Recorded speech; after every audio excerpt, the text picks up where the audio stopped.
दोस्तों शिबली साथ एक 20 साल का एक लड़का था जो जापान में रहता था और इनके अब्बू ट्रक ड्राइवर थे जबकि इनकी वालिदा हाउसवाइफ थी। शिबली आगे पढ़ना चाहता था लेकिन घर के हालात की वजह से वो आगे पढ़ नहीं पाया और घर चलाने के लिए एक नौकरी ढूंढने पर मजबूर हो गया और घर चलाने के लिए एक जगह नौकरी शुरू कर दी। लेकिन फिर बाद में क्या हुआ, उस वाक़ये ने बांग्लादेश के पूरे लोगों को हिला कर रख दिया। तो दोस्तों ये बड़ा ही खौफनाक केस था जिसे आज भी जापान में याद रखा जाता है। तो दोस्तों ये कहानी 28 सितंबर की एक रात की है जब शिबली की माँ को एक फ़ोन आया और वो फ़ोन शिबली का था जिसमें वो बेहद रो रहा था और उसकी आवाज़ कांप रही थी।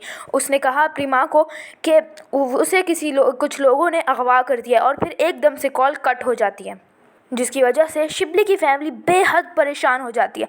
लेकिन दोस्तों फिर कुछ देर बाद दोबारा कॉल आती है, लेकिन इस दफ़ा शिबली की कॉल नहीं किसी और की कॉल थी। लेकिन इसने जो कहा उससे पूरी फैमिली शॉक हो गई। दोस्तों दरअसल ये किसी और की कॉल थी और वो कह रहे थे कि हमें 2 लाख रुपए चाहिए वरना हम शिबली को अगवा कर देंगे। और दोस्तों ये बंदा कह रहा था कि अगर इन्हें पैसे वक्त पे नहीं मिले तो वो शिबली को मार डालेगा, जबकि इनकी फैमिली के लिए ये 2 लाख जमा करना बेहद मुश्किल था। लेकिन शिबली के साथ आखिर हुआ क्या था और ये लोग आखिर कौन थे? दोस्तों जैसे कि मैंने आपको बताया कि शिबली के घर के हालात ठीक नहीं थे जिसकी वजह से शिबली एक जगह काम करता था। तो दोस्तों शिबली एक पोल्ट्री फार्म में काम करता था और वो वहाँ का मैनेजर था जिसके अंडर 6 लोग काम करते थे। इनकी उम्र 24 से 25 साल थी। लेकिन इतने अरसे काम करने की वजह से इनकी आपस की दोस्ती बेहद मजबूत थी, यहाँ तक कि ये लोग अपना खाना भी एक साथ ही खाते थे। लेकिन यहाँ एक मसला था, ये लोग अपने काम में बेहद लापरवाह थे जबकि शिबली एक ईमानदार लड़का था और शिबली भी इनको बेहद प्यार से समझाता था। लेकिन वक्त के साथ साथ इनकी काम में लापरवाही बढ़ती चली गई जिसकी वजह से शिबली ने इस पोल्ट्री फार्म के मालिक से इनकी शिकायत कर दी। अब शिबली सिर्फ अपनी ईमानदारी से अपना काम निभा रहा था लेकिन ये नहीं जानता था कि इसके साथ आगे क्या होने वाला है। और ये लोग शिबली से दिल ही दिल में नफरत करना शुरू हो गए और ये लोग शिबली से बदला लेना चाहते थे। लेकिन अभी भी इसके सामने हंस हंस के बात करते थे। लेकिन शिबली नहीं जानता था कि इसके पीछे कौन सा खतरनाक प्लान बन रहा है जिसको सुनकर आप लोग भी सब लोग शॉक में आ जाएंगे।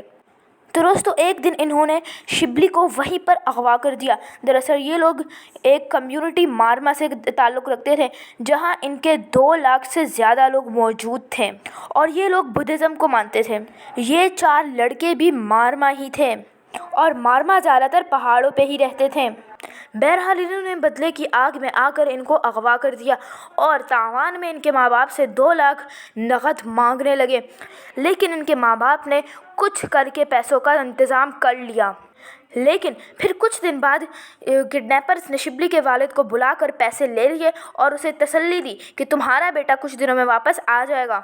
लेकिन ऐसा ना हुआ। तो दोस्तों अगले 3 दिन इंतज़ार करने के बाद भी शिबली अपने घर ना लौटा और यही वो मौका था जब शिबली के पेरेंट्स पुलिस के पास चले गए। दोस्तों इन्हें पहले ही पुलिस के पास चले जाना चाहिए था। बहरहाल पुलिस ने इस वाक़ये को इन्वेस्टिगेट करना शुरू कर दिया और बहुत जल्द ये बात सामने आ गई कि शिबली के दोस्त पोल्ट्री फार्म में जो काम करते थे वो उसके दुश्मन थे और पुलिस ने भी पोल्ट्री फार्म का मुआयना किया अच्छे से और इसके दोस्तों को गिरफ्तार कर लिया। लेकिन दोस्तों इसके 2 दोस्त अभी भी गुमशुदा थे। लेकिन ये लोग भी अपने जुर्म से इनकार करते रहे। लेकिन फिर आखिरकार इन्होंने सच बता ही दिया, ऐसा सच जिसको सुनकर सबके रोंगटे ही खड़े हो गए। इन्होंने बताया कि ये लोग सिर्फ शिबली से पैसे लेना चाहते थे लेकिन शिबली ये सब कुछ जान गया था, इसीलिए इन्होंने शिबली का कत्ल कर दिया। पुलिस ने जब पूछा कि इनकी लाशें कहाँ हैं तो जो बात इन लोगों ने बताई वो बिल्कुल ही शॉकिंग थी। दोस्तों इन्होंने बताया कि ये लोग शिबली का गोश्त खा चुके हैं। दोस्तों ये लोग आदमखोर थे। दोस्तों कुछ टाइम बाद शिबली की लाश किसी पहाड़ से बरामद की गई। गाइस ये केस जापान में बेहद मशहूर हो गया था और ये लोग बेहद ही शौक थे और गुस्से में भी थे। यहाँ तक कि जब पुलिस इनमें से एक आदमी को लेके जा रही थी तो इन लोगों ने गुस्से में आकर उस आदमी को ही मार दिया। तो दोस्तों अगर आप लोग चाहते हैं कि मैं ऐसी और वीडियोस लाऊं तो प्लीज़ कमेंट्स में ज़रूर बताएं, लाइक कीजिए वीडियो को और सब्सक्राइब करना मत भूलिएगा। अब तक के लिए अल्लाह हाफ़िज़, टाटा, बाय बाय।